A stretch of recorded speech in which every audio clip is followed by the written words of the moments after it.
quand on ralentit, quand on va moins vite, on a le temps d'analyser un petit peu plus. Puis c'est ce qu'on va faire ce matin. On va regarder ensemble 6 points importants pour mettre de l'avant, si on veut, je sais que c'est un petit peu paradoxal tout ça, là, ralentir pour aller plus vite. On va regarder ça ensemble, ces 6 points-là. Prenez-vous un petit crayon. On va jaser.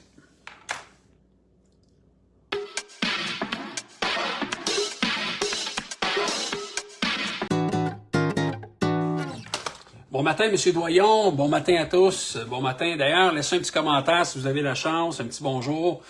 Puis, marquez aussi si vous avez, si vous avez la chance de le faire, un petit 2 minutes pour le faire. Qu'est-ce qui vous a... en fait, qu'est-ce que vous aimeriez changer en 2025 dans votre approche, dans vos processus? Hein? Qu'est-ce que vous trouvez qui va trop vite? Puis oui, on le sait, on est dans un système capitaliste, puis la vitesse, la rapidité d'exécution, c'est important. Mais qu'est-ce que vous aimeriez peut-être modifier, faire en sorte d'un peu moins alléger le stress, trouver une méthode différente? Hein?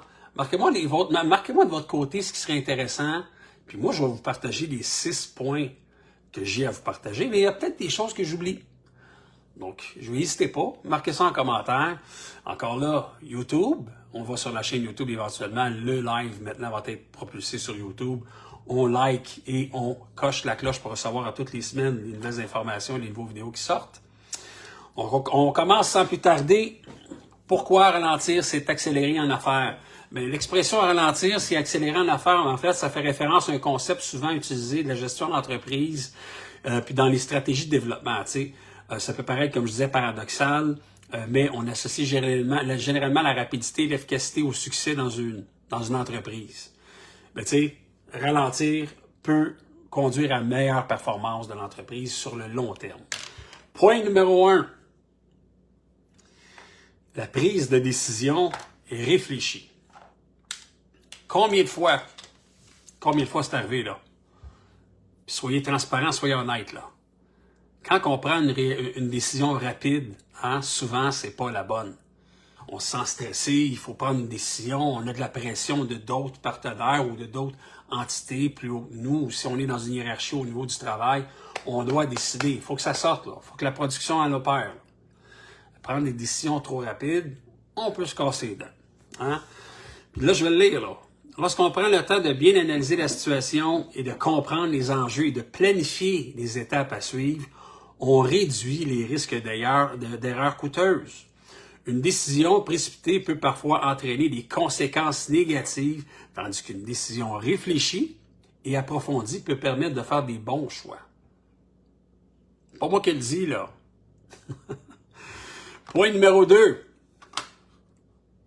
On veut prévenir les erreurs coûteuses. En prenant le temps d'évaluer les risques, de bien comprendre le processus, prenez le temps, là. Prenez le temps. C'est quoi mon processus? Étape A, B, C, D. C'est clair. Votre processus est clair. Vous allez faire moins d'erreurs. Vous allez moins courir. Continuez à lire, là. En prenant le temps d'évaluer le risque et de bien comprendre les processus, les entreprises peuvent éviter les erreurs qui seraient autrement difficiles à corriger. Cela permet d'économiser des ressources, de l'argent et du temps. Point numéro 3. Amélioration de la qualité. Ralentir permet de concentrer sur la qualité plutôt que la quantité ou la vitesse. Cela peut... Cela peut concerner les produits, services ou même des relations clients. Une approche plus lente, mais plus qualifiée, en fait, et de meilleure qualité, favorise souvent la fidélité là, des clients à long terme et la durabilité en affaires. Donc, les clients, on va en prendre soin longtemps. On veut s'assurer que la clientèle continue de faire affaire avec nous. Puis quand on se garoche partout puis on donne un mauvais service, c'est sûr que ça a des impacts. En prenant notre temps, on évite ça. Point numéro 4, prise en compte de l'innovation et de la stratégie à long terme. Donc, une entreprise qui se précipite peut manquer d'opportunités d'innovation, en fait, ou de réflexion stratégique à long terme. Ralentir permet de réévaluer constamment les objectifs et ses moyens pour s'assurer que l'entreprise reste sur la voie de la constance. On veut une constance on veut réévaluer à toutes les années, à tous les 6 mois, est-ce que je suis encore sur le bon chemin? Parce que tu continues à... OK, on va vite, là. On y va dans le numbers game. Hein? On veut du volume. J'entends ça des fois, moi. Je veux du volume. Du volume de quoi? Quand il y a beaucoup de volume, souvent, il y a moins de qualité.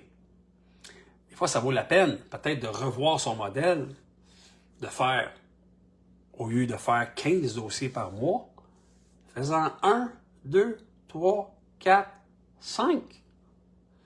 Des vrais dossiers, des bons dossiers, des dossiers payants.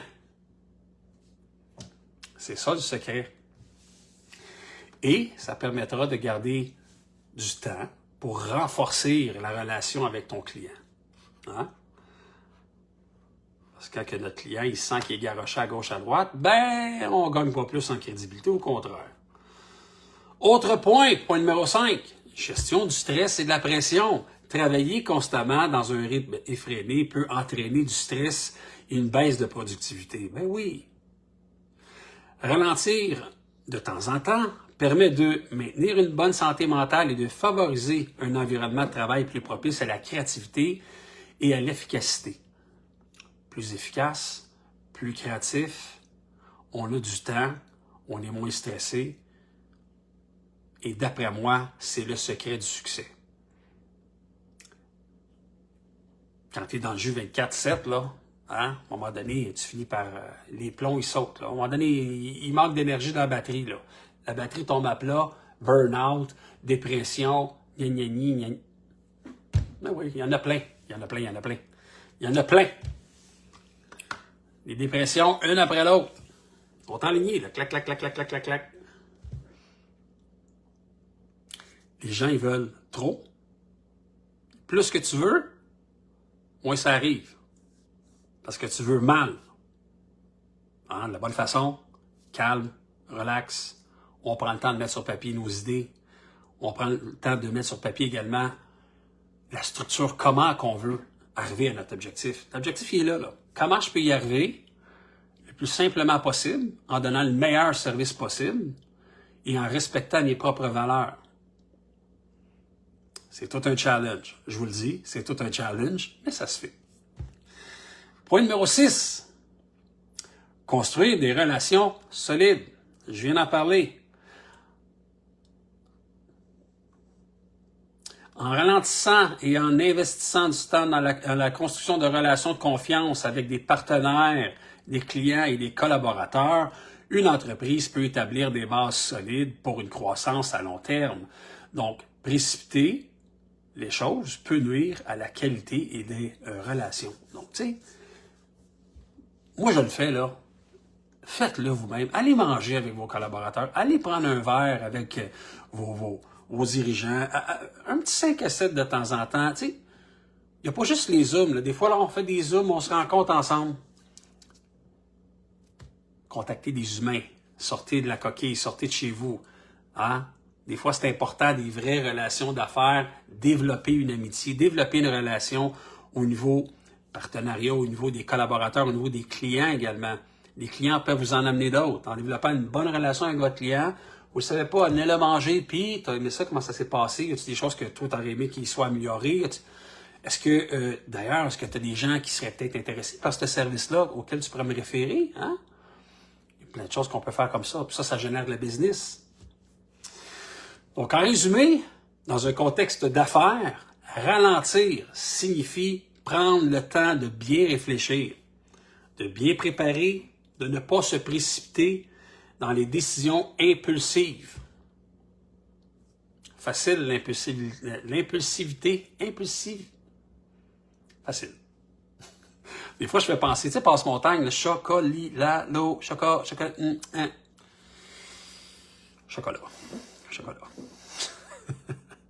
Donc, ça permet d'éviter, en fait, des pièges, d'améliorer la qualité, renforcer les stratégies à long terme. Au final, on accélère la réussite et la pérennité de l'entreprise en allant plus tranquillement, en ralentissant un petit peu tout ce qui a rapport avec les stress. Hein? Donc, les processus également, simplifier les processus.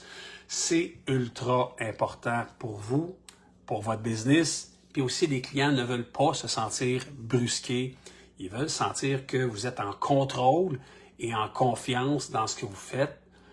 Et si vous êtes trop précipité, vous les dérangez, il faut que je le rappelle, puis là, vous l'appelez 3, 4, 5 fois par jour, vous avez l'air un peu fatigant, vous n'avez pas l'air organisé, le client, ça peut lui faire peur. Mettez-vous un processus. Après 3 jours, je le rappelle. 4e jour, j'envoie un email. S'il ne m'a pas envoyé ses documents encore après une semaine, ben, le gars n'est pas intéressé. Next. Passe pas là-dessus, là. Donc, tu sais, il y a des choses comme ça qu'on doit se mettre clair dans un processus qu'on respecte nous-mêmes. C'est ça souvent que la problématique, c'est que nous-mêmes, on ne respecte pas nos propres processus. On se met des barèmes, là. OK, là, il va ça. Ah, ben, on va laisser une chance au client, on va faire ça, on va perdre de temps, perdre d'énergie, passer un autre appel. Vous allez continuer à faire grandir votre business plus rapidement en suivant votre protocole. Clairement, étape A, étape B, étape C. Facile. Et voilà, ben là-dessus, une petite gorgée de café. Je vous souhaite une excellente semaine. On se retrouve la semaine prochaine pour un autre café expansion. All right.